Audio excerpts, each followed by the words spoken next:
everyone could start taking their seats so that we can start today's program. Thanks for attending, everyone. We've got an amazing turnout. We've got a great schedule planned for everyone here. Really excited to show it all with you.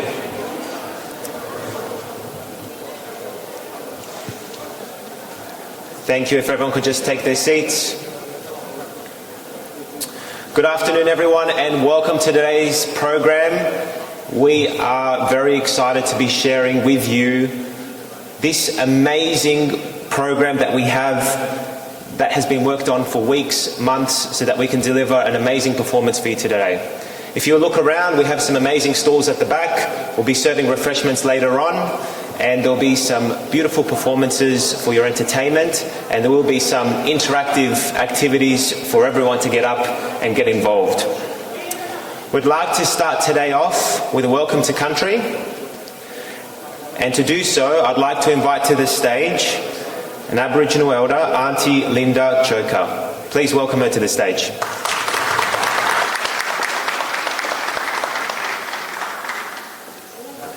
Thank you. It might be a bit high. Thank you. Ngati Boreang Gamarada, Ngambi Nanawali Djura Glenda Chalker, which means good day friend. My name is Glenda Chalker.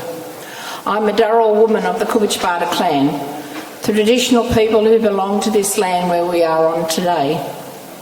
Kubichbata means white pipe clay plenty, but they were better known as the Cowpashas tribe because of their association to the area where the missing cattle from Sydney were found at Menangle in 1795. Much of the Macarthur area we know today became known as the Cowpastures. My ancestors had possibly already drawn the two bulls in a shelter at Kent Lynn, near Campbelltown, even before they had ever seen a white man. This shelter has become known as Bull Cave, and we know that they are the two original bulls that arrived here in Sydney in 1788 because they had had their horns removed for the boat journey, for theirs and everyone else's safety on board the ship. Bull Cave has recently been added to the State Heritage Register, but I believe it is of national significance. This is the story of the movement of firstly the cattle, followed by the invaders into Nauru, or country of my family. It began the atrocities that took place in the Greater Sydney area, including at Appin in 1816, which then went on to other such events all over Australia. I'm a descendant of Girrabunga, who was a survivor of the Appin massacre, which took place at Appin in 1816, where at least 14 Aboriginal men, women and children were killed under the orders of Governor Lachlan Murdoch. After the massacre on the 17th of April 1816, surviving members of my family and others moved onto the property of John and Elizabeth MacArthur, known as Camden Park, where they remained until 1973, when my uncle and great-uncle were the last to live and work there on Camden Park. I was born and grew up in Camden and have lived on country all of my life, as did countless generations before me. Thursday, the 26th of May, which we've only just passed, was Sorry Day, a day of remembrance of the stolen generations and the national apology by the then Prime Minister Kevin Rudd on the 13th of February 2008. Sorry Day this year was held at the Mount Anna Botanic Gardens Herbarium. The 27th of May began Reconciliation Week through to the 3rd of June. I know that's over and done with, but the theme for this year is Be Brave, Make Change. It is a challenge to all Australians to be brave and tackle the unfinished business of reconciliation. Reconciliation by all Australians should be every week and every day of the year, not just in Reconciliation Week. It is a time for all Australians to learn about our shared histories and culture. A welcome to country is an acknowledgement that the Aboriginal people of Australia are the first peoples of Australia. So, Yulunga, Nungawali, Nauru, welcome to my country. The traditional lands of my grandmothers and grandfathers, who are all part of the history of this place before and after contact. I would also like to acknowledge and pay my respects to elders past and present of all Aboriginal people here today and of all all the refugees that are here today that have come to live in Australia. Australia is Aboriginal land, always was and always will be. Thank you.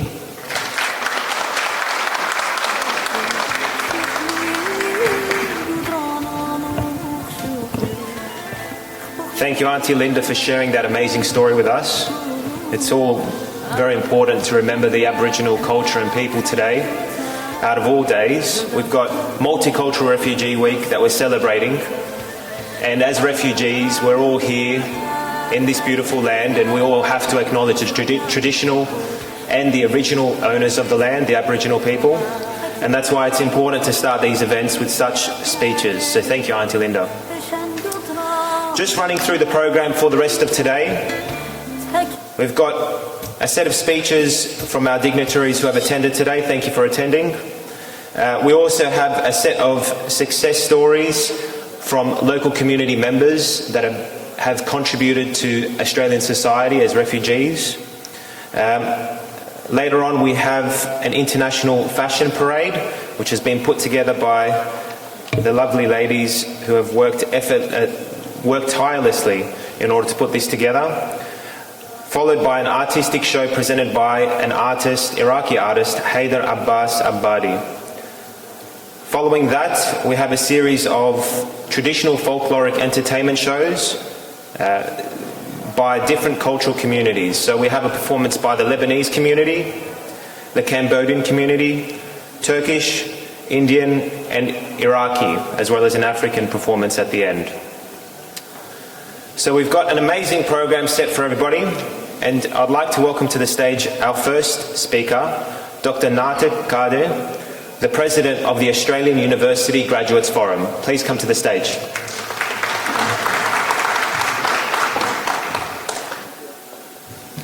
Good afternoon, everyone. Welcome in this event. First of all, I would like to acknowledge the traditional owners of the land on which we meet today. I would also like to pay my respect to the elders past, present and future. Dear officials, we have some absent today, so forgive me, I will just pass the names. Welcome all officials attending this event, and I will appreciate all valuable guests attending this event. We've been working hard, putting together all the aspects, all the elements to celebrate this special day, the Refugee Days.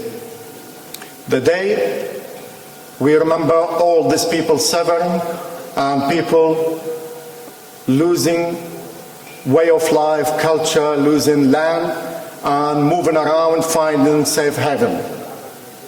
And one of the places contribute and participate in such a program of the United Nations and other international programs to welcoming refugees, Australia. Australia opened their doors for all states and territory to accept refugees from around the world. As we speak today, I will just mention some statistics about refugees, just to give you an idea what we're facing and what's the fact of refugees today. As we speak today, there are 26.6 million refugees around the world. 26.6 million. There are 50.9 million internally displaced people. People lost their homes because of the conflict, because of the war around the world. And there are 4.4 million of asylum seekers. Asylum seekers looking for opportunity, looking for a place to save their lives and their loved one lives. Why I mention this? Because that's what indicate how much we are appreciated to be here in Australia, how much we are appreciated to the owners of the land accepting us as a refugee and give us the opportunity to build our life and contribute an Australian way of life, respecting, sharing and involving in all elements of building this country. I will speak today about refugees We should remember all the people suffering around the world because of the conflicts, because of the war, because of the unaccepted each other. And this means there are a lot of refugees, a lot of people seeking place to move on, to move in. And I would love to encourage our government, our new government, to open the door for more refugees, to consider the conflicts around the world, and to accept those people in need, genuinely in need, for a place to live, a place to save their lives.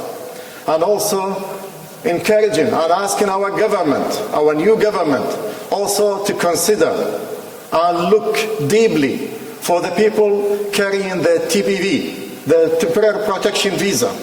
They've been here in Australia for more than 10 years now, separated from their families and staying away, have no contact with their own loved one in their own home, back home, and they have no way to go. So I'll ask our government on behalf of our Muntada and our committee to look and consider the situation and the people carrying this kind of visa. We are committed to this country because we believe in it. We're not born here. Most of our colleagues and most of the audiences here, we're born overseas. We have committed to this country because we valuable the land we live in, we valuable the opportunity we get from Australia.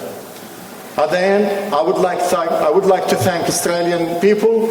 I would like to thank this country for the opportunity, for the chance of life, for the new start. Our lives start here, and we will continue teach and involve our kids to participate and contribute to build this country. Thank you very much for listening. I would like to call Dr. Bushra Al-Ubaidi to attend with me to the stage, please. We have a special speech from Dr. Bushra.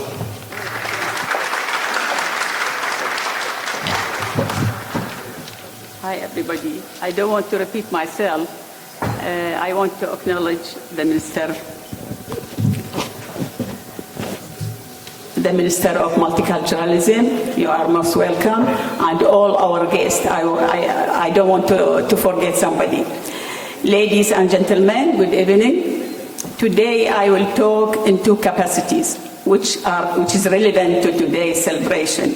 My status as a refugee who was welcomed by this wonderful country more than 20 years. And as a member of Iraqi-Australian University Graduate Forum, I have been an active member of the Forum board for more than 14 years, full of achievements, excellence, and giving, continuous giving, without waiting for anything in return, in the service of the Iraqi community and the wider Australian community in all their wonderful colors and cultural backgrounds. Through these years, the Forum's relentless work and dedication made it entertain a very distinguished status among government circles and community organizations. Now we hope that this position will qualify us to receive some support or more support from the Australian government in order to contribute more effectively to the development of Iraqi community in the service of our new homeland, Australia, and the wider Australian society. Now I would like to invite to the podium a gentleman we all respect and cherish. He is one of the founding members of the Forum, and he has recently been awarded the Zest Award 2 days ago on behalf of the Iraqi Australasian Medical Association. Please welcome with me Professor Ahmed Al-Rubai.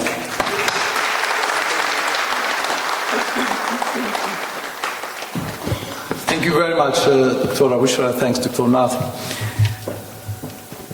I think my part here will be virtually just to celebrate with you the Zest Award that our organization, the Iraqi Australasian Medical Association, awarded 2 days ago.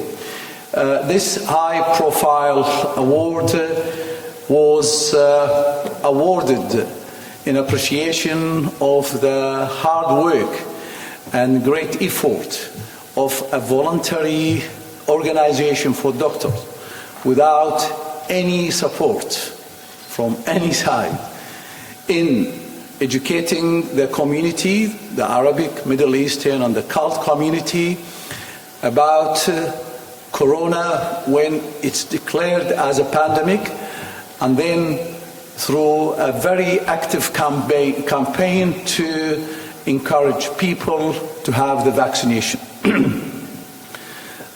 In fact, we were and we're still very excited to have this award. The most important part of this excitement is that it showed again that migrant refugees can have a big role in the building and the servicing of our Australia. The campaign, which started in March last year, went through a series of webinars and meetings, which exceeded 60 webinars, both in English and in Arabic, mainly for the community, but also for clinicians and practitioners, about the rollout of the vaccines. Major excitement is to know that this campaign play a major role in changing the rate of vaccination in our areas, which include Bankstown, Canterbury, LGA, Campbelltown, Liverpool, and Bankstown, from the lowest rate in New South Wales of about 7% to a rate which was equal and sometimes better than some other advanced LGA in the eastern or northern suburb. That is in less than 4 weeks. And this is the assessment of the health department, the assessment of the area about this. So our message that we are here also to serve our country, to serve Australia. And we can play a major role in this from different specialty, from different aspects. Thank you very much.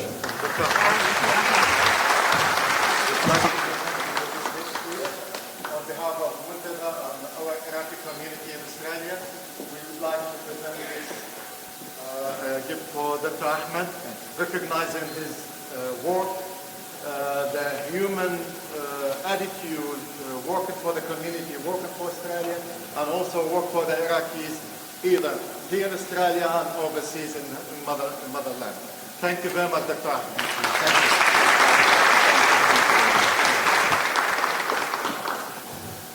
Thank you. Thank you. I'd now like to welcome to the stage the Honourable Mark Correa, Minister for Multiculturalism and Minister for Seniors, State Member for Oatley. Thank you.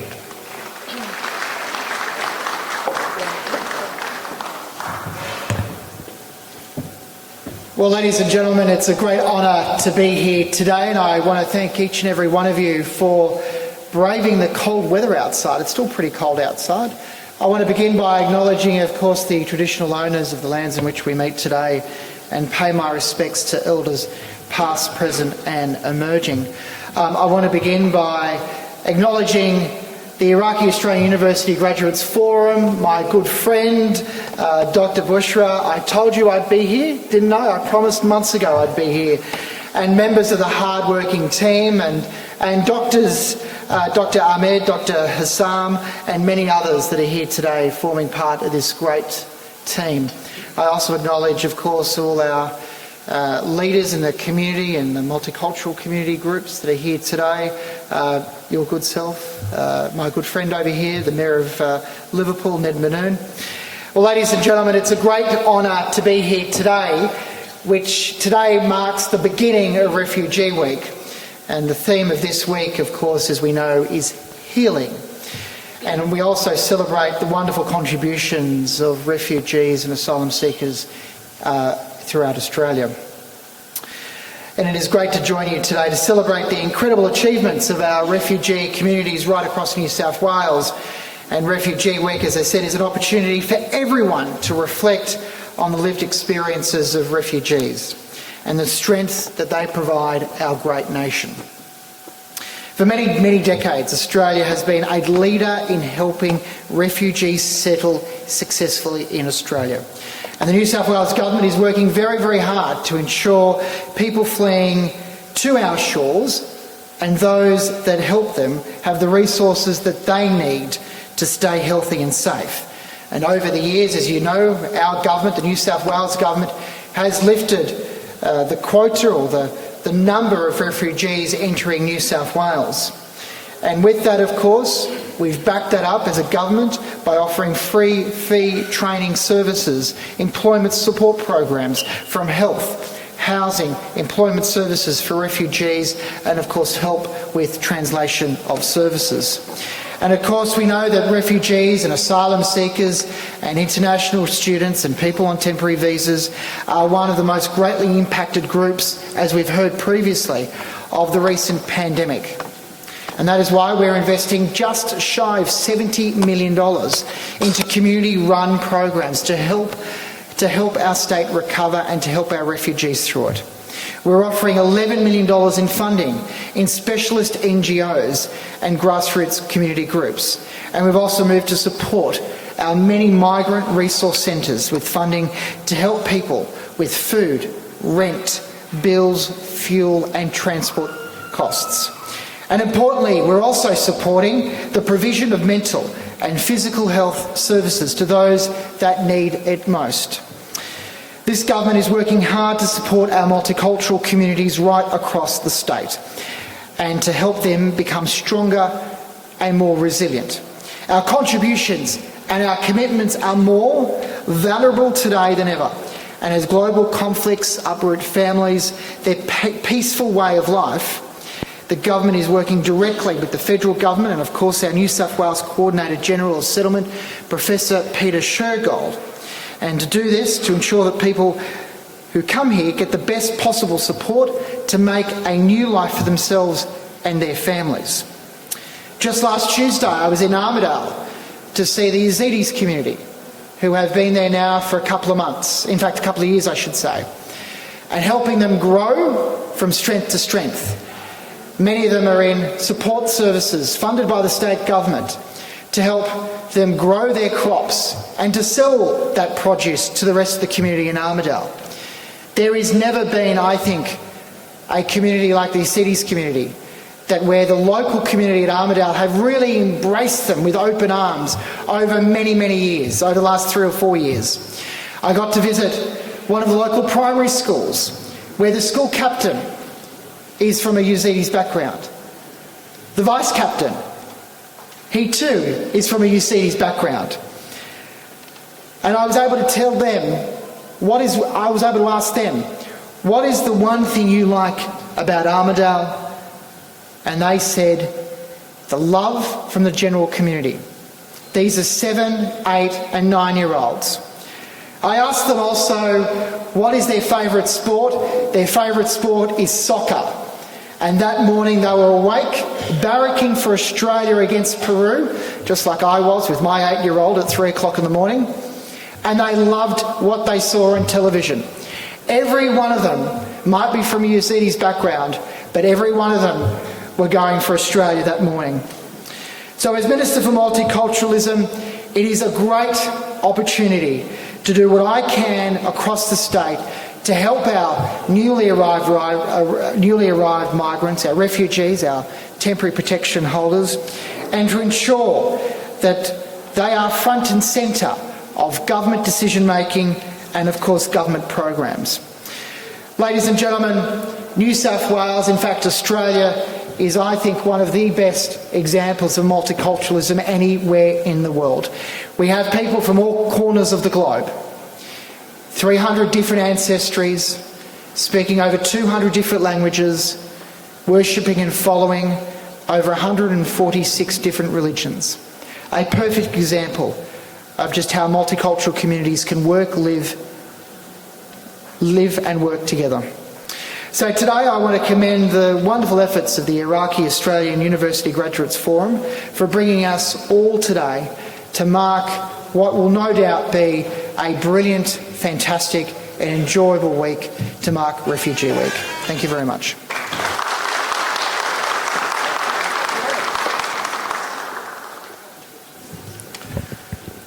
Thank you, Mark. That was amazing. It's great to hear the support that we are receiving from the New South Wales Government and to hear how different ethnic groups are doing across Australia. So thank you for that update. And it's particularly pleasing to hear how the New South Wales Government is putting their money where their mouth is and really contributing towards the refugee communities here in New South Wales. So thank you for that. I would like to now welcome to the stage Mayor Ned Manoon, Mayor of the City of Liverpool. Thank you.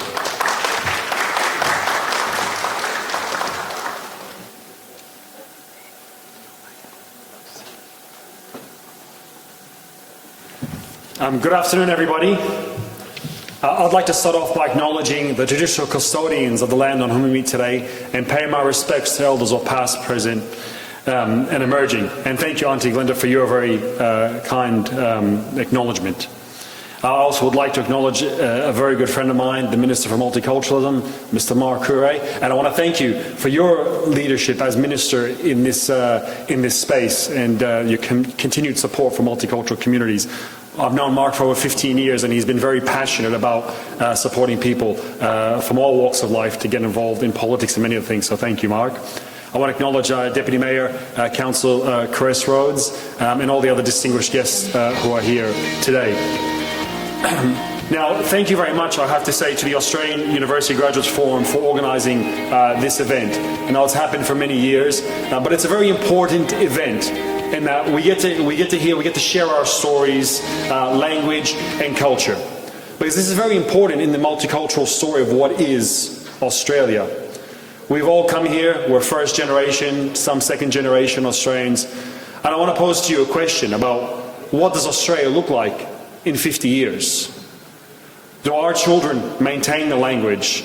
Do they maintain the dress, the food and our customs?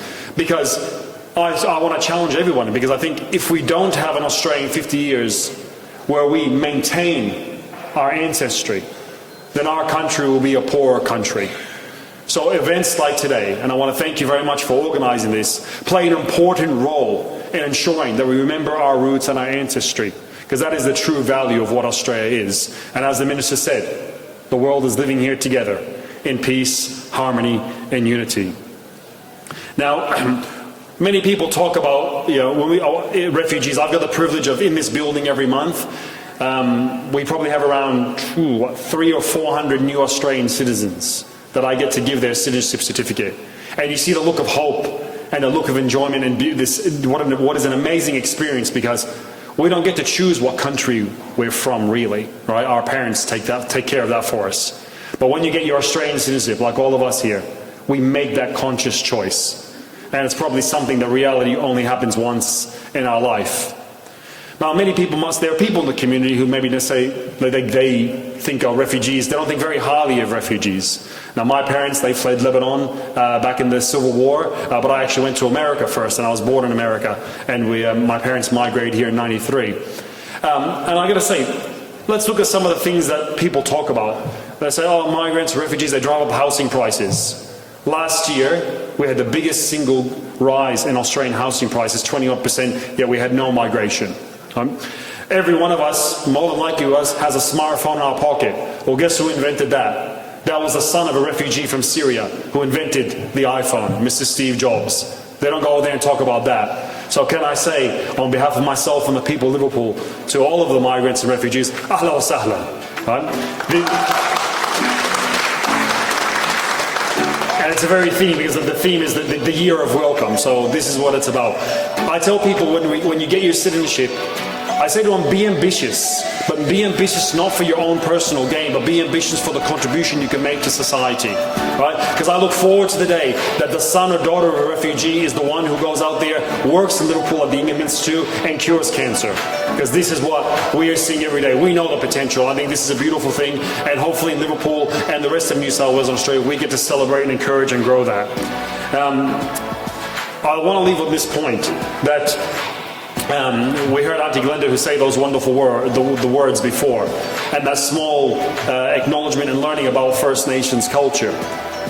Now, unfortunately, we see today, why are we refugees? Because of war, because of people who are in positions of power who don't know how to function properly, do not promote peace, they promote war, which means we all have to leave our countries. Now, sometimes it's different. And I think if you look at what's happened here in the First Nations history, a culture that's been here for 40,000 years, we as new Australians need to acknowledge and continue to work towards reconciliation, as Auntie Glenda said, because that's vital as us as refugees, because we understand how bad things can happen and how we can make things good. So I think it's up for us to do that. So ladies and gentlemen, thank you very much for allowing me to be here. Welcome to the Casula Power House, and please enjoy this. And thank you very much for organising the event, and we're glad to continue supporting in the future. Thank you.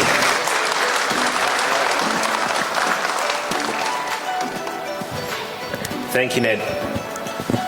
I'd like to welcome to the stage Ms. Shama Pandey, Service Manager at CORE. Thank you.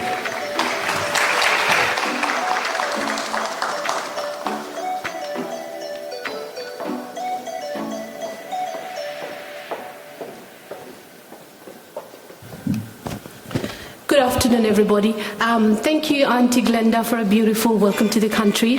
I would also like to acknowledge the traditional custodian of this land on which we meet today and pay my respect to their elders, past, present, and emerging. I'd also like to acknowledge the presence of Honourable Mark Curray, Minister of Multiculturalism and Mayor of Liverpool City Council, Ned Manoon, and other distinguished guests who are with us today. My name is Shama Pandey, and I'm from CORE Community Services. As an organisation, we have served Southwest Sydney for past 40-odd years in various spaces such as aged and disability, multicultural communities, youth services and children's services. In settlement space, we have worked with Iraqi Australian Graduate Forum at the coalface for past 14 years, providing settlement assistance to newly arrived migrants, refugee, humanitarian entrants settling in Fairfield, LGA. Now, Almantada, as we lovingly call them, has been instrumental in providing a safe space for newly arrived refugees and humanitarian entrants. They have provided the connection and connection to the community. Now, the commitment towards representing Iraq at its home, its cultural and linguistic diversity has been exemplary. Now, if we look at the back, we could see various cultural dresses, and I am sure that represents various linguistic diversity as well. Now, I'm confident that you all will agree with me when I say a journey from war towards peace, from fear towards safety, from rejection towards acceptance, and from wound to healing only happens when we, as a human being, make a conscious choice to form a palpable emotional connection with each other. I mean, now if we look around June 2022, and there is a war engulfing us, and COVID crisis is still happening, as we know. Now, we need to move from this space toward the space of healing. Healing needs to happen as quickly, as desperately, and as truly as possible. Now, this year Refugee Week is all about healing as well.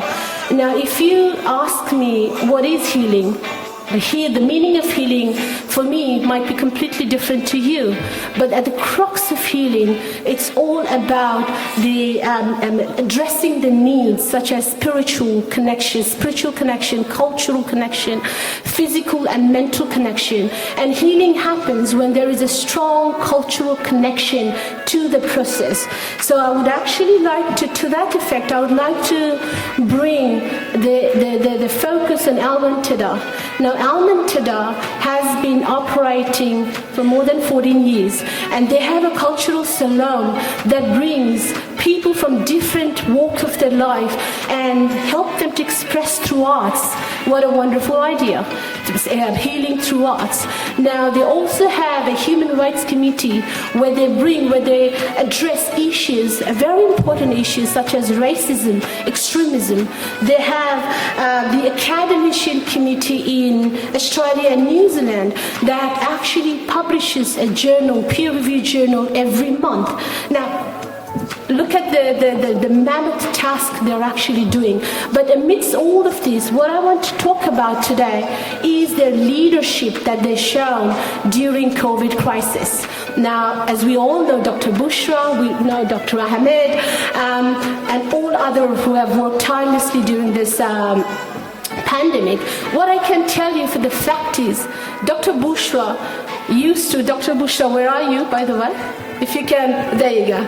Dr. Bushra used to call more than 70 clients every day, telling them about why is vaccination important, what's happening in the community. She used to talk to everybody, and she used to tell me, Shama, like, I can't talk anymore. I don't want to talk to my husband anymore now because I've done so much talking. Similarly, Dr. Ahmed, the associate professor and a very renowned gastroenterologist and our beloved community leader. He's, and correct me if I'm wrong with the number, but as I've been told that he's done more than 70 medical information sessions talking about vaccination's importance of vaccination. And everything happened in their time, in their own time. Volunteers, community leaders, they were pushed and pulled in every direction, but they have done such a tremendous work around that. Now, I know I've been given a very strict time frame, around 2 minutes. I've overgone through that. But since we have a Minister of Multiculturalism, Mark Kure, here with us, I want to personally use this platform for you to look into more grant initiatives that are very specific to new and emerging communities. Al-Muntada relies heavily on volunteers and one-off short-term small grants to manage the operation. And we all know the challenges of that, no sustainability, and the critical role that they play in fostering social interaction, social cohesion, providing safe space. That needs to be acknowledged, Minister. So I would really make this point to request you to make adequate funding available for Al-Muntada. Now, I also want to thank you. I also want to congratulate Al-Muntada, Dr. Ahmed, for his work and for winning the CESTA Award for the extraordinary work in the vaccination, about the rollout of vaccination space. Thank you very much.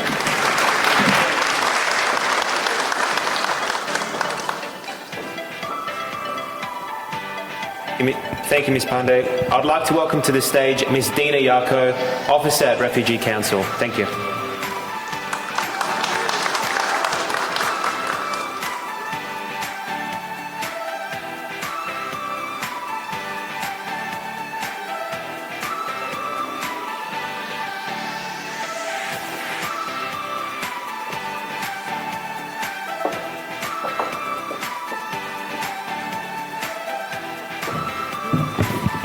Okay, I'm under pressure, 2 minutes, so someone's got to time me. Okay, good afternoon everyone, and thank you for joining us here today for the annual Multicultural Refugee Week Festival 2023,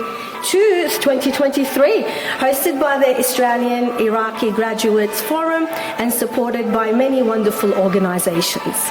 I would also like to begin by acknowledging and paying my respects to the traditional custodians of the land on which we are gathered here today. I would like to pay my respects to their elders, past, present and emerging, and acknowledge all Aboriginal and Torres Strait Islanders here today, also paying my respects to your elders, past, present and emerging. As an Indigenous person from the land between the two rivers, Mitnahran, or otherwise known as Mesopotamia, I am grateful for the opportunity to be here today to pay my respects not only for the First Nations people of this land, but extended to the First Nations people around the globe. We recognise you, we hear you, and we will continue your journey and connection to spirit and land. Our recognition ensures our survival. My name is Glenda Chalker, and I am the Community Engagement Director at the Refugee Council of Australia and a proud former refugee from Iraq who arrived to Australia over 30 years ago. Formed in November 1981, the Refugee Council of Australia is a not-for-profit, non-government organisation and is the national umbrella body for refugees and the organisations and individuals who support them. Today, we kick off the celebrations of Refugee Week 2023 and embark on a journey to recognise and celebrate Refugee Week in Australia's peak annual activity to inform the public about refugees and celebrate the positive contributions they make to Australia, to Australian society. The theme of Refugee Week this year is healing. Of course, as Dr. Nartek stated, every year millions of people are forced to flee their homes in search of safety. According to the latest reports from the United Nations High Commissioner for Refugees, the number of people forced to flee conflict, violence, human rights violations and persecution has now crossed the staggering milestone of 100 million for the first time on record. This is, of course, propelled by the war in Ukraine and other deadly conflicts. In public discussions of refugee issues in Australia, the voices of people who have been refugees are frequently missing. This means issues affecting refugees are often misrepresented, while the personal dimensions of the refugee experience, i.e. what it means to be forced from one's country because of persecution and then trying to build a new life in Australia, are completely absent. Furthermore, without intergroup contact between those who have had to seek asylum and those who have not, there are continuous attitudes and stereotypes that are likely to remain in place. By putting a face to what is often an abstract political issue, RCOA's aim is to confront prejudice and stereotypes. Moreover, we empower refugees to take control of their own public representation. The past decade has been a tough time for many people who have sought refugee protection in Australia. This is particularly so that the 1,380 people still struggling under Australia's offshore processing policy, the 19,000 refugees subject to temporary protection, the 30,000 people left with no safety net while they wait interminably for an initial decision on their application. We particularly also look forward to the newly elected Labor Party implementing its pledge to abolish temporary protection as quickly as possible, to enable the 19,000 refugees affected by this policy to fully embrace the opportunity to make a long life contribution to Australia. This policy has been particularly unjust, needless, punishing hard-working people by denying them the certainty of permanent protection from persecution in their home country and preventing them from returning with separated family members. We also look forward to the government implementing the Labor Party's platform to expand the refugee and humanitarian program progressively to 20,007 places per year and build a community sponsorship program of 5,000 places. The recent cuts to the humanitarian program and the failure to restore 13,400 visas not issued over the previous 2 financial years have come at a time when resettlement as a solution for refugee is more needed than ever before. During these unprecedented times, the Refugee Council of Australia has continued to work effectively with and for refugees and people seeking asylum, ensuring that their voices are centred and amplified in all of our advocacy and representation. Refugee Week will be celebrated between the 19th and the 25th of June. I encourage you all to take the challenges of welcoming those who have come to our shores, those awaiting for resettlement, and those who are currently hoping for a safe place to call home.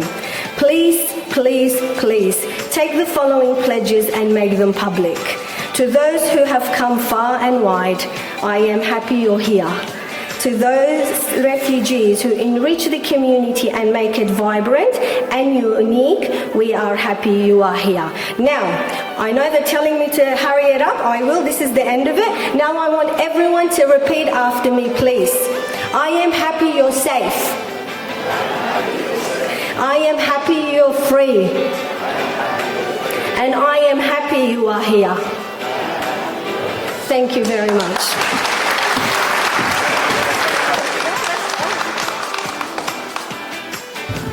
Thank you, Dina, for that beautiful pledge. I would like to acknowledge some of our dignitaries that are here today attending.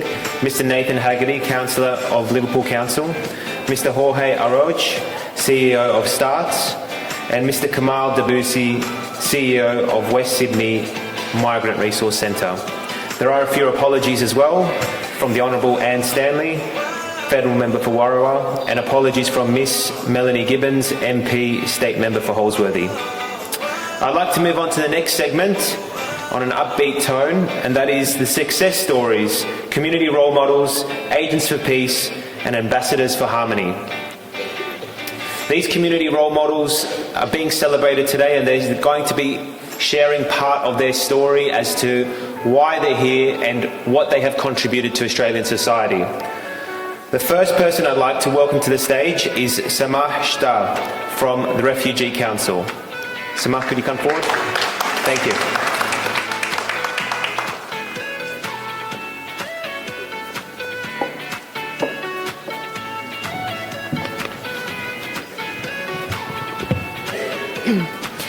Good afternoon, everyone. It is my sincere pleasure to be here with you today to celebrate Refugee Week with this very vibrant and multicultural community. Before I start, I too would like to acknowledge the traditional custodians of this land, of its elders, past, present, and emerging. My name is Samah, and I'm a storyteller, a refugee protection practitioner, and a refugee education researcher. Among other identities, I proudly call myself a refugee, a label that I did not choose, but I have grown proud of over the years. 3 years ago, my family and I arrived in Australia and were welcomed by almost 20 family members at the Sydney airport. While my memory is hazy of that day, having done almost 26 hours of flying from Turkey, I still remember the airport staff wheeling my brother through the gate because he had a mental disability. Up until that moment, being treated with dignity and respect throughout our displacement journey was a rare occurrence. As a humanitarian entrant, my basic needs were accounted for. Health, housing, financial stability, support throughout our settlement journey. We benefited from Australia's welfare system. We were finally out of the survival phase of our journey, at least physically speaking. You see, my family and I lived for 3 years in Turkey and awaited our offshore protection to gain our humanitarian status in Australia. That waiting period was not easy. We fled to Turkey to seek protection, and instead we were met with restrictions to our movement and our employment. The only reason we were able to stay in Turkey for 3 years and gain our protection status in Australia was the support from friends and family abroad. But my own journey of displacement did not start there. It started more than 10 years ago. After the 2003 war in Iraq and the fall of Saddam Hussein's dictatorship, I left Baghdad to seek my higher education elsewhere, a place where I did not fear for my safety or my life. I joined a scholarship program for Iraqi refugees in Syria, and that's where I lived for the next year, trained in English language and college prep classes in the hopes of continuing my higher education in the United States with a scholarship. I was the first student of my group to gain a full scholarship and went on to study my bachelor's degree in political science in the United States. By 2014, with ISIS being so close to the border of where my family lived, I returned to Iraq and worked for 2 years in humanitarian missions with millions of Syrian refugees who were affected by the ISIS conflict in that region and other ethno-religious minorities like Yazidis and Assyrians. But pretty soon my own safety was at stake. I was a woman from a refugee, from a religious minority, traveling very close to the ISIS border through my humanitarian work. My family and I had no choice but to seek refuge across the border in Turkey. I now lead a research project in the University of New South Wales on refugee access to higher education. I saw how higher education ensured my family's survival throughout our journey. I could see that not many people in my community in Australia had meaningful access to their higher education and did not have enough information. They faced barrier in accessing university. I'm working to ensure that that access is available for all other refugees and they're able to continue their university studies throughout their settlement journey. As a result of this research, I was invited to work with the United Nations High Commissioner in the Education Unit in Copenhagen, Denmark, and to work with their Refugee Tertiary Education Scholarship. Refugees have aspirations, they have ambitions. More importantly, they have international skills that can contribute a great deal to this country's economy and development. Let us all celebrate promoting a more welcoming Australia during Refugee Week this year and the following years. Thank you.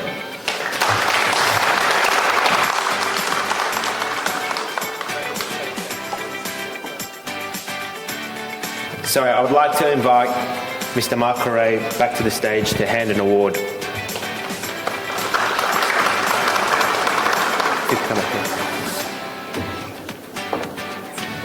Yeah, I'll just grab the award.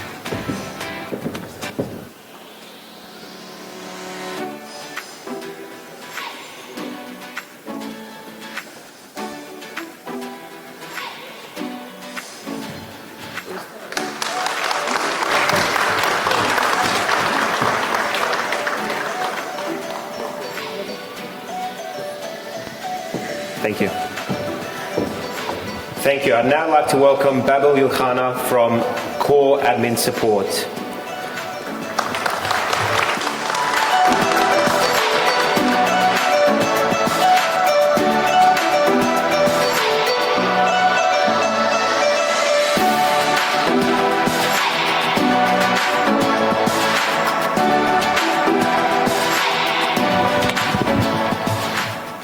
I promise I will keep it short and sweet. Good afternoon, everyone. I would like to start by acknowledging the traditional owners of the land that we meet on today. I would also like to pay my respect to elders past, present, and emerging. I would also like to thank the organizers of this event for inviting me to share my story today. My name is Babel Yilkhana. I came to Australia 5 years ago with my family. I had limited knowledge about the Australian culture and the services available to support refugees who newly arrived to Australia. I studied English for academic purposes to improve my English for further education and employment. After that, I completed my diploma of community services, my diploma of counselling, and I'm currently completing my last year of uni studying Bachelor of Social Science, majoring in behavioural studies at Swinburne University. Australia has offered us as refugees opportunities to build our life, future, and the future of generations to come. I tried to help as many people as possible throughout my journey with Core Community Services. I learned how to give back to the community while working with Core. I started with Core as a student placement back in 2018. After finishing my placement, I stayed with Core as a volunteer for about a year. A year later, I was offered a casual position at Core Head Office to support the admin team and to also support the new arrival to Australia to find the services they needed. Few months later, I was offered a part-time role at Core with the Age and Disability Services. I worked as a part-time employee for almost a year, and then I was offered a full-time position with the Age and Disability Services as well. When Core arranged the service rewards and recognition this year, I was one of the lucky employees who received the Teamwork Award. At that stage, I knew there's no magic to achievement. It's really about hard work, choices, and determinations. I think that all refugees and migrants, the strength and determination to move on and to restart their lives is stronger than the pain and hardship that they have been through. The one advice that I can give today to all refugees is that hard work is the real key to success. Keep your eyes on your goal and just keep taking these next steps towards achieving your goals. Thank you so much.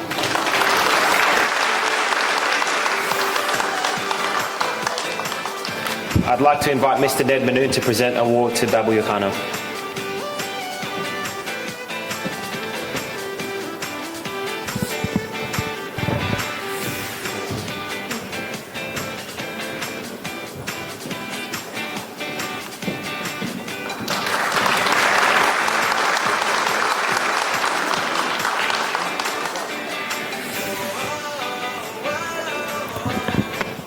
Thank you very much. I'd like to welcome to the stage our last success story, Rosemary Karaoke, Australian Champion of the Year 2019.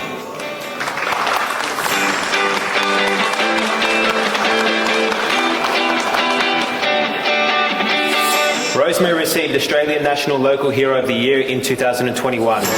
She's also the recipient of the Order of Australia for her services for the inspirational work she does with disadvantaged women. Thank you. Sorry, Yeah, good afternoon, and I have to acknowledge the owners of this land, past, present, and anyone who is here. I also acknowledge the minister, the mayor, Mr. Jorge, all the dignitaries who are here, and all of you who came to grace this day.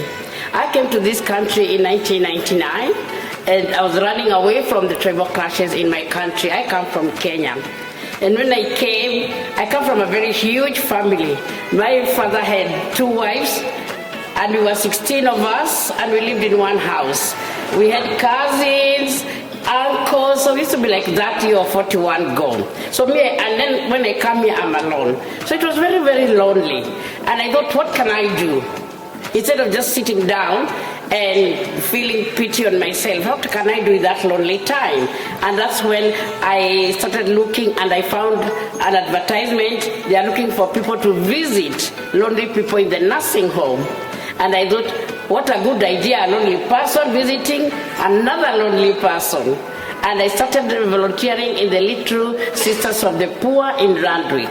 And I did that for 3 years. But every time I get a person, they pass on. Then I get another one, they die. I get another one, they die. And they are my family because I didn't have any other family here. So it started affecting me. So I remember asking the coordinator, why can't you give me the ones who are not dying? And then she said, Rosemary, we give you the ones dying because we know they'll die happy. So at that time I thought, this is too much. I will look for something else to do. And at that time I was living in Randwick. That's where the St. Vinny's had given me accommodation. So I started looking for the Africans, and the only 2 Africans I saw in the eastern suburbs at that time. That is 2000, because I'm 23 years now in this country. So I looked and I found the African Community Council. And I remember when I went to my first meeting, I was elected to be the women representative, as I knew what I was doing. So my opponent, when she stood to talk, to sell herself, she said, oh, I have this masters, I have this, I have this. When it was my turn, I said, I'm so sorry, I have nothing towards my name, but one thing I promise you, I'll walk with you. I'll walk with you wherever you go. If you want to go to the Prime Minister's office, as if I knew where it was, I'll walk with you. And exactly, that's how I was elected. So my journey started there for volunteering, and through volunteering with the Africans, at that time is when the Sudanese, Liberians, and the Sierra Leoneans were coming in huge numbers. Then that's how I ended up working with the New South Wales Police. I work as a multicultural community liaison officer, and this is my 16th year. So when I started working, I realized the Africans were not accessing services because they didn't know their services like that. They didn't understand what they are being told. There's a lot of things. Because where they were just survival for the fittest in the refugee camps. And I thought, how can I bring them to come and access services? And that's how the first African women dinner dance was born. And at first everybody said, Rosemary, don't bother, nobody will give you funding. And I said, this is not a dinner dance, it's a vehicle to bring the women to know what services are out there for them. And you know, when you give a woman information, they tell everyone with years. If you want something to be heard today, then go to the social media, the whole world will know within 1 hour. So it worked. So when we did the first one, and we had a domestic violence survivor come and talk about her experience going through domestic violence. And the following Monday, we had over 20 women come to report domestic violence. And they were asking me, you mean you knew what you were talking about? And I said, of course I knew. And one thing I learned during that time, Australians don't give information. They wait until you ask. They are very good. Even if you ask a silly question, they will answer, but they don't give you information. So how can you ask a question you don't know? We come from a place which these services are not there. So how do you expect me to ask that question? And that's why when you see something, you can see somebody struggling. Just give them ideas. You don't have to force them to do it, but tell them. So through my working with the women, a group from Aladala came for the dinner dance, and we stayed them in our homes. And the following morning, when we were doing breakfast, we said, how do you call that? What spice is that? And they said, oh, come and visit us in Aladala. And we went to visit Aladala, and that's how the cultural exchange program was born. And when we were on the way going, our bus broke down. And we stayed there for 4 hours. While we were waiting, NRMA came. I didn't even know what is NRMA at that time. I didn't repair the car there because I don't know, they didn't have the right tools. And one thing I learned from that time, you can change negative to positives. The women were happy, they were dancing, they are singing. One lady had a guitar, and the others are singing rap. And these women, they are all from all cultures. They are Africans, they are Iraqis, they are Afghans, they are Indians. And you'd think they are born by one mother. And the women never complained even 1 minute. The women from Aladala, oh my God, they call like until I told them, don't call me again, we shall come. But the women were so happy, and when we went there, we stayed 3 days, Friday, Saturday, Sunday, and out of that, we've been going to different region areas. That was 2008, and I think this is the 13th year from the time we started doing that. And a lot of good things come out of that cultural exchange program. Women get jobs for each other, and you know where we come, we are very isolated, and if they don't speak the English, they ask their bosses, I will work alongside them, and they get jobs. Out of all these things I do, and I do under African Women Group, I couldn't be able to do that without being helped by an organization like STARTS, organization like Migrant Resource Center, because I'm not funded. And I had the co-manager talk about funding the grassroots organizations. We do a lot of work. We are the ones who work with the communities there on the ground. We are the ones who know what is happening. Then we feed them to the migrant resource centers. So would Mr. Minister would want you to look into that, or supporting those grassroots organizations so that they can be able to support these women on the ground and the families on the ground so that they can feed them to the community migrant resource centers. What I would leave you with today, we refugees, let us not think of just getting. Ask yourself, how can I give back? What can I do? How can I make somebody else's life? You cannot cry from January to January. Now we have passed the phase of being refugees. Now we are in this country, we are citizens. Ask yourself, go to your neighbor, tell them, hey, can we go for a walk? Can we do this? Because we live, all of us, we live in silos. The Africans by themselves, the Pacific by themselves. Have you ever invited an Australian to your home? You know how to cook very good food. Invite them for, if it is Australian Day. Let us open doors for each other. Let us extend that hand. I know my time is going, but let us all look after each other. How our great-grandparents used to do. We used to know all the neighbors. Now we don't know any neighbor. You don't know even the person we are working with. Let us start looking after each other, and that's how the healing starts. Thank you very much.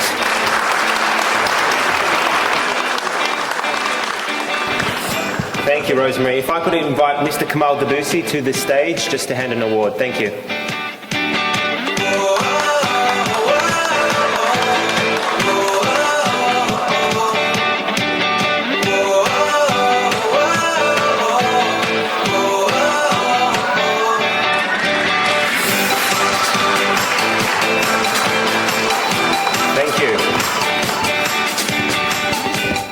Well, we're having a brief intermission with the Lebanese folkloric dance that is now going to be performing for your pleasure. So please sit tight and try not to dance too much, but enjoy the music. Thank you.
الشعر الأشقر والخلقة الربانية البدر من جبينك بنار الخجل الشمس الطاوية ريقك كالقطر مكرر وخدودك عصمة اللية قومي لاقي للزوار واستلمي هالهدية جايب أماني وأشعار وهوارة بعالبادية جايب أماني وأشعار وهوارة بعالبادية جايب لك إقليل الغار والأرز اللبنانية جايب لك إقليل الغار والأرز الجنوبية جايب لك إقليل الغار والأرز اللبنانية جايب لك عقد الجوهر للرعب البسلانية لخصرك جايب زنار وللصبر الخماسية بحبك قلبك مرمر بحبك قلبك مرمر ودخلك لك حب علي شعلتيني بقلب النار وما شفت بإيدك نارا والهور يا والهوارة يا دينا أبويا الهوارة هور يا والهوارة يا دينا أبويا الهوارة من شدوا عالراحل وحطوا في قلبي نارا من شدوا عالراحل وحطوا في قلبي نارا هور يا والهوارة يا دينا أبويا الهوارة هور يا والهوارة يا دينا أبويا الهوارة شلب تحيا يا لبنان إسلام مع نصارى والهور يا والهوارة يا دينا أبويا الهوارة هور يا والهوارة يا دينا أبويا الهوارة من شدوا عالراحل وحطوا في قلبي نارا من شدوا عالراحل وحطوا في قلبي نارا القوي تبكيني لكنك يا سمر بعينيكي بحر مواج وعم يلعب فيه ورموش دهلت له سحر وانا بالحرباجية منظر شهر ومنظر دهر منك كلمة حنية مشيتي عطفاف النهر الصور تاخدها المية مشيتي بين الزهر مشيتي بين الزهر بتخشى الورد الشهورية لبستي فستان الزهر وصرتي مثل الحورية العسالي تقطم للقهر لعينيهم فيك وفيه وان كان امك بدها صهر وان كان امك بدها صهر اللي بعينيك علي وبيك ما يغلي المهر بالعقل الاجنبيه انا رح اقبض اخر هالشهر ورح وديله شوارة والهور يا والهوارة يا دينا ابويا الهوارة هور يا والهوارة يا دينا ابويا الهوارة من شدوا عالراحل وحطوا في قلبي نارا من شدوا عالراحل وحطوا في قلبي نارا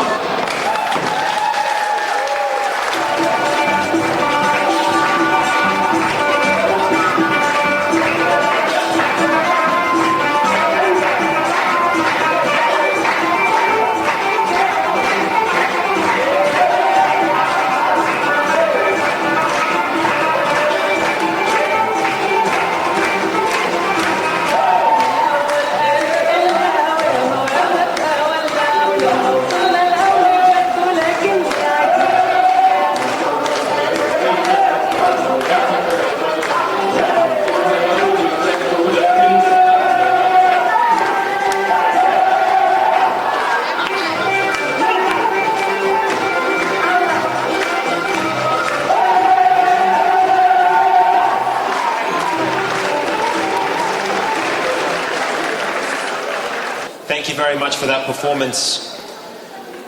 We're now moving on to a few recognition awards, and I'd like to invite to the stage Mayor of Liverpool, Mr. Ned Manoon, to help me present the awards. The first award goes to Lachlan Murdoch from STARTS, Deputy Chief Executive Officer. Lachlan, if you could please come up. Lachlan Murdoch, I'm going to embarrass you now, Lachlan. Lachlan Murdoch is the Deputy Chief Executive Officer of STARTS, the New South Wales Service for the Treatment and Rehabilitation of Torture and Trauma Survivors. Lachlan has worked with refugees and asylum seekers for 25 years in a variety of capacities. Since joining STARTS, Lachlan has held several management positions delivering programs to refugee survivors of torture and trauma.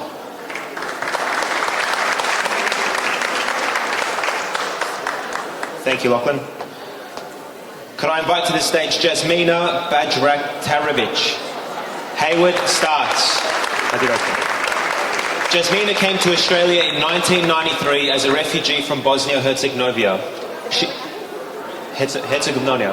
She's a social worker, honours degree, and the Community Services Coordinator at STARTS.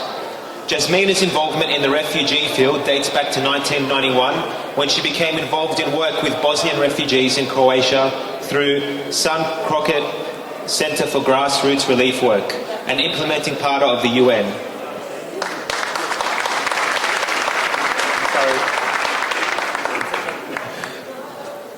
Could I welcome to the stage Adam Bujairami, SSI HSP Reception and Transit Team Leader. Adam has been a valued member of the SSI team since the initial HSS funding stream. Now known as HSP, Humanitarian Settlement Program, Adam provides invaluable initial support to all arrivals in Australia. Always the first to put his hand out to help a teammate and always available to provide additional support to the community. Could I invite Dr. Busher please to the stage just to accept the award on behalf of Adam.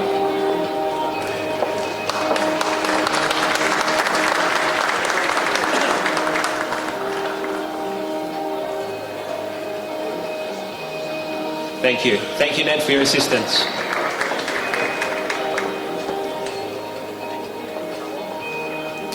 Could I invite to the stage Mr. Nathan Haggerty to assist in presenting these awards with me? Could I welcome to the stage Nabaz Al-Qadi, SSI HSP Team Leader. Nabaz has been a long-standing team member with passion and advocacy at the core of everything he does. No job is too small or too large. Nabaz approaches each task with the utmost importance and due diligence. I get it on behalf. Thank you. Thank you, Doctor. Thank you, Doctor.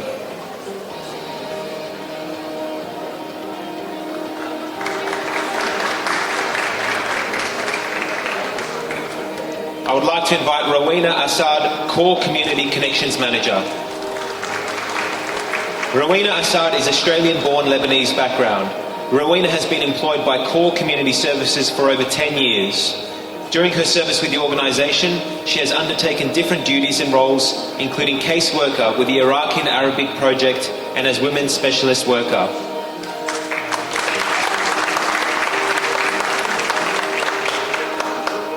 Congratulations, Rowena. Could I invite to the stage Aileen Yohana, Core Domestic and Family Violence Case Manager.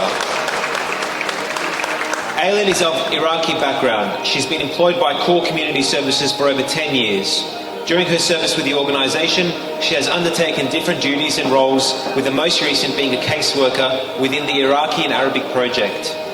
Aileen has served the Iraqi community through her effective casework in the settlement program as well as community capacity building, and now is Domestic and Family Violence Case Manager.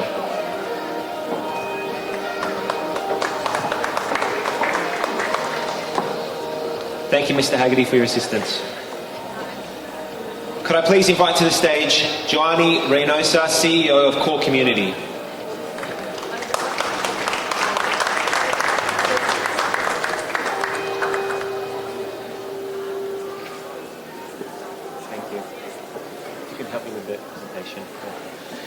Could I invite to the stage Sophia Strickland, Western Sydney MRC Executive Assistant.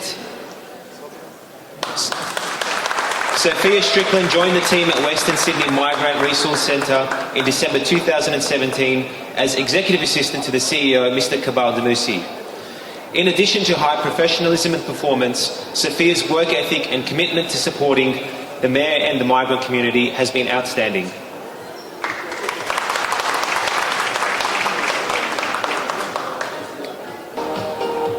And the last award goes to Jamal Al-Milwi, Western Sydney MRC. Jamal has been a volunteer for over 5 years with Western Sydney MRC and an active community member.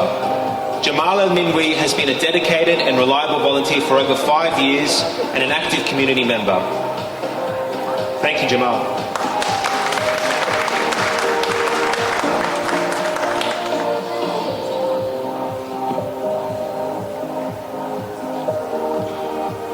Thank you very much.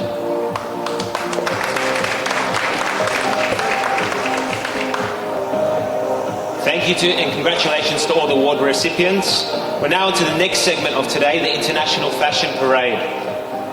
The International Fashion Parade is a showcase of women in traditional and folkloric fashion from Iraq and various parts of the world.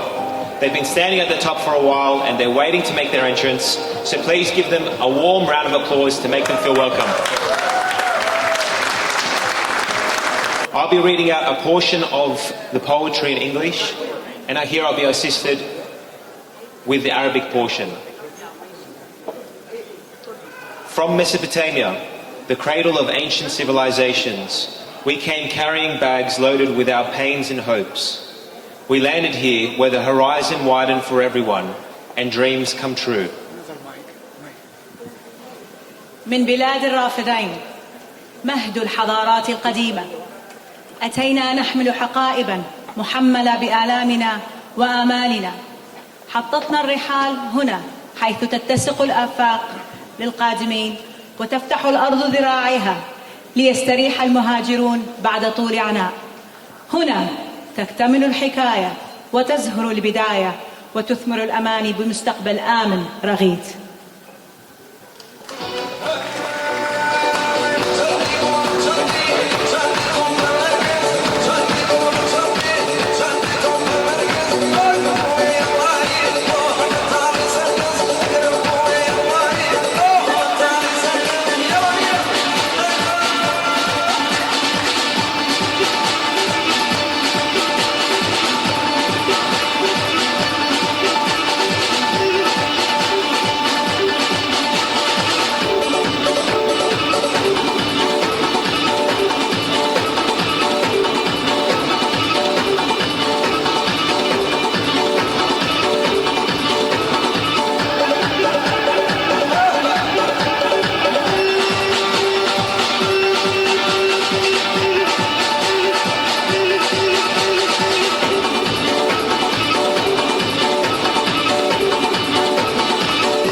From the land of mountains, we came carrying bright colours and melodies, resurrected from the heart of night to start a new life in the land of light and freedom.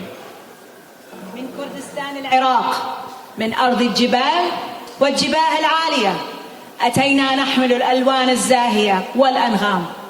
نبعث في قلب الليل لنصنع الحياة ونبدأ من جديد كما النهار.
From the heart of sorrow, we, the Yazidis, came with bags full of pain and fear.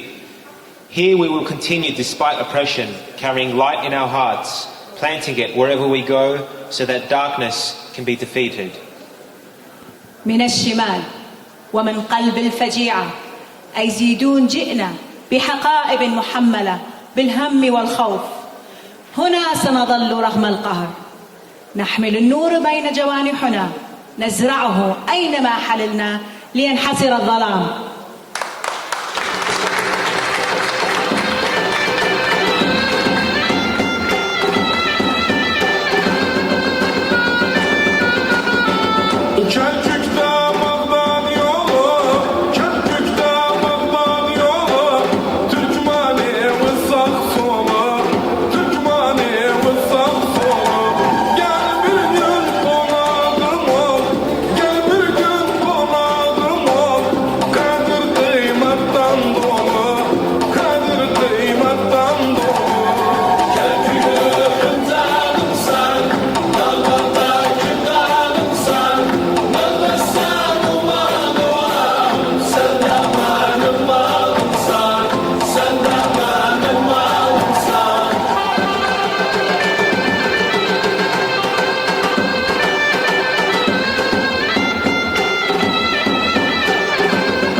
and from Kirkuk, where land blessings flow to cover Iraq from the north to the south, we have come to extend our roots and build a life of a different colour in this wonderful land. ومن كركوك المحبة من حيث ينبع الخير ليغمر العراق بفيضه من الشمال على الجنوب، جئنا نمد الجذور لنبني حياة من لون مختلف على هذه الأرض الطيبة.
Kingdoms, we came carrying bags loaded with the fragrance of our ancient Iraq.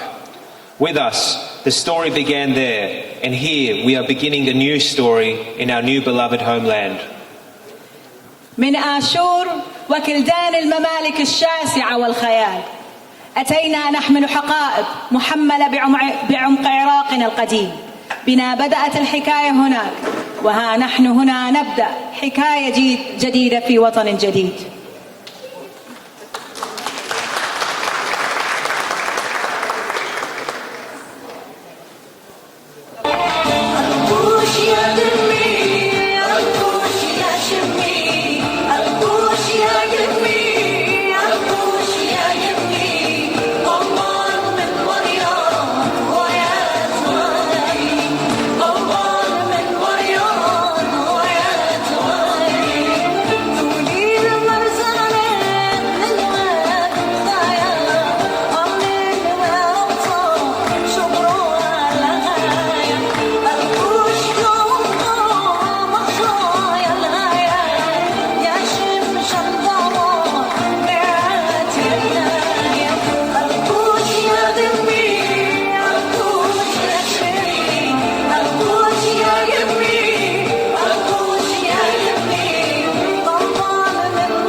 That embraces all colours, we came carrying the tigress which gives life to every land and to us. من ألف ليلة وليلة من بغداد الحبيبة تحتضن ألوان الطيف كلها، أتينا نحمل بين جنبينا دجلة يسقي الحقول ويبعث الحياة في كل أرض وفينا.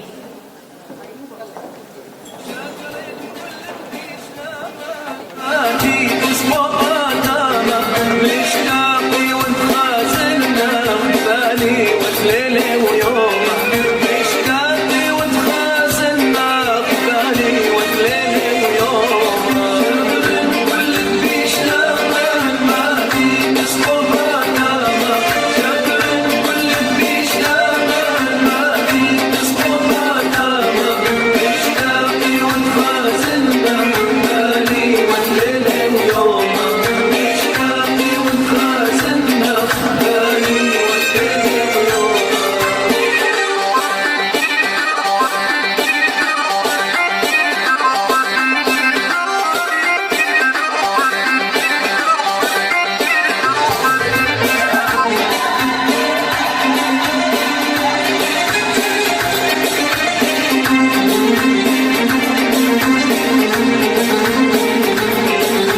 From the Arabian Nights, from Baghdad, that embraces all colours, we came carrying the tigress which gives life to every land and to us. من ألف ليلة وليلة من بغداد الحبيبة تحتضن ألوان الطيف كلها أتينا نحمل بين جنبينا دجلة يسقي الحقول ويبعث الحياة في كل أرض وفينا.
From the south, from the marshes, from where the first rays of dawn appeared, we came carrying the burdens of the dark times to land in the land of prosperity and beauty.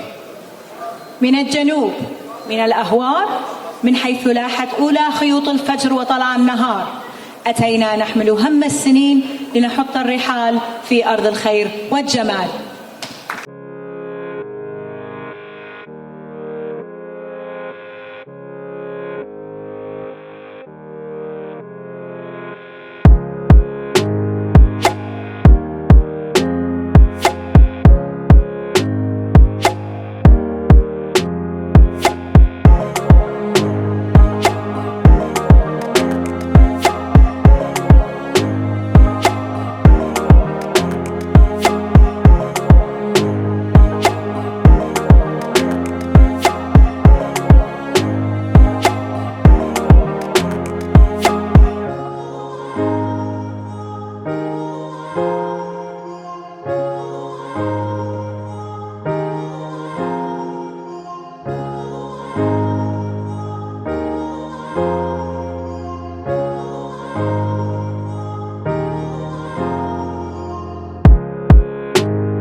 And now welcome with me our sister from our greater homeland, from the world, from Palestine.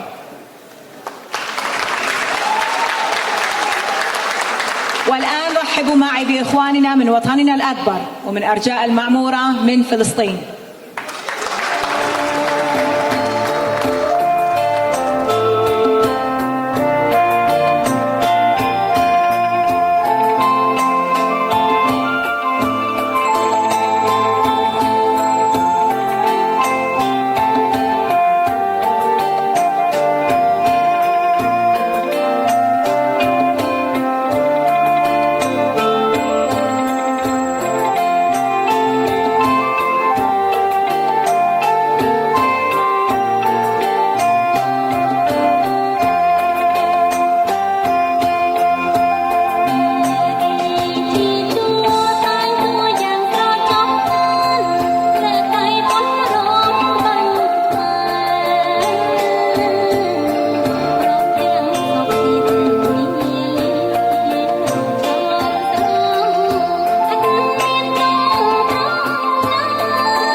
our sister from Cambodia.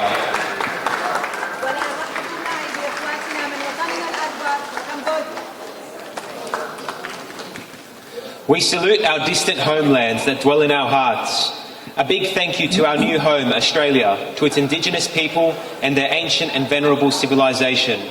We salute this land that has honoured us, consoled our troubled hearts, eased our pain and paved the way for us to live a dignified and safe life.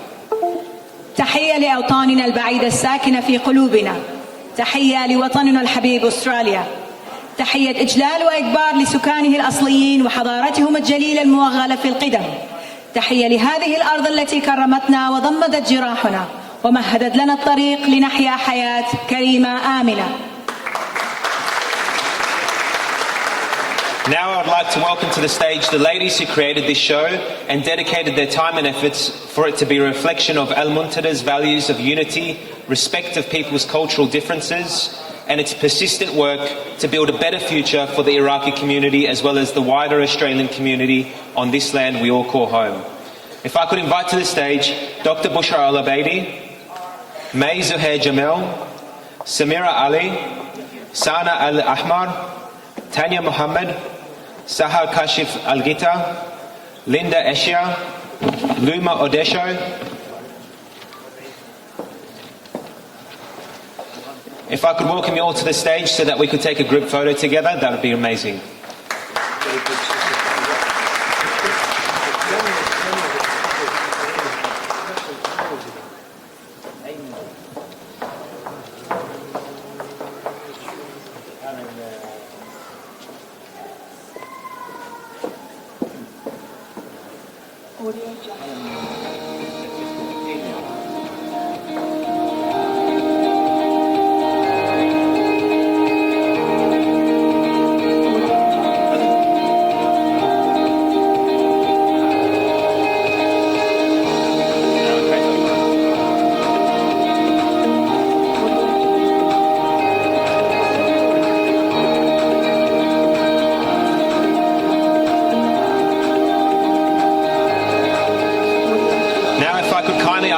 To join us on stage and the Al-Muntada board members to join for a group photo. Al-Muntada group photo, please.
I'd like to present Haider Abbas Abbadi, born in Babylon in Iraq, to present his artwork today. Haider Abbas was graduated from the Institute of Fine Arts in 1988.